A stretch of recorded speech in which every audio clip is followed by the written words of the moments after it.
What's your name? My name is Marcus Clark. How you doing? Great, I'm doing great, Marcus Clark. How are you today, sir? And why are you out here today?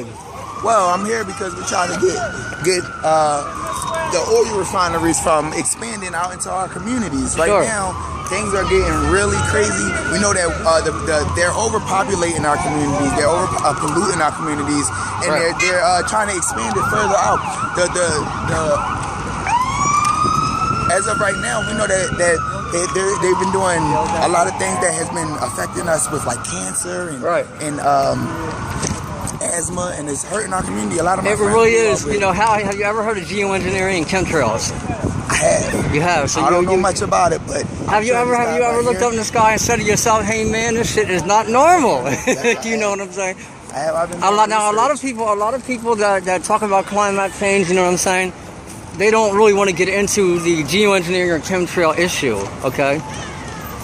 How do you feel about that? I mean, is it a conspiracy? Is it not a conspiracy? How do you feel? I feel like if you really believe in something, you should fight for it. You think so? And those people that aren't, what do you? I think that geoengineering is something that a lot of people don't know about.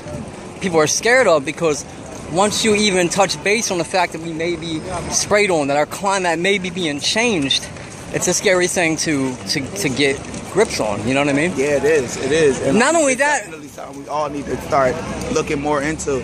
What I would say is for people that don't get it or don't know, they need to do their research. Well, not only that, but I mean, what is it going to take for the individual to empower themselves, to empower others from something so monstrous as depopulating the planet, fucking with the climate? It takes a lot of drive. You just have to do it. You covered the event. How do you feel about the event today? I don't have any particular feeling about it. I'm a reporter and I'm covering it. Clearly, the Energy Hub is something that is kind of a burgeoning issue in Philadelphia. The concept itself is a little vague right now, and I think a lot of people are wondering, you know, what the components of it are going to be. And there's kind of a push to have more public information. So, I mean, obviously, people want clean air. Now, in this young lady's hand right here, she has a little thing right here. It's geoengineering. This is for you right here. It's basically geoengineering. A lot of things that the mainstream media really doesn't touch base on. I have a lot of friends that are meteorologists. Obviously, they know what's being sprayed in the sky. Is there a reason why your network doesn't cover that? I'm not actually an energy and environment reporter. But I mean, like the networks in general. Mainstream media refuses to. I couldn't speak to that because I personally don't. I'm not quite sure. I haven't had a chance to look at the document that you just handed me. So. But you see the Doppler, right? You see the Doppler. You know, I mean, obviously, I'm 35. I back and file my story now, but you should. I mean, I'm 35 years old. We look in the sky. We know what a normal cloud looks like. You know what I mean? There's a difference between a cloud and a geoengineered cloud. I mean, we see them spraying. Weatherman Scott Stevens, who's been 20 years doing meteorology, talks about it, and it just mind boggles me. Not only that the mainstream media doesn't cover it, but that normal people don't know the difference between what a cloud looks like and what chemtrails look like, or geoengineering.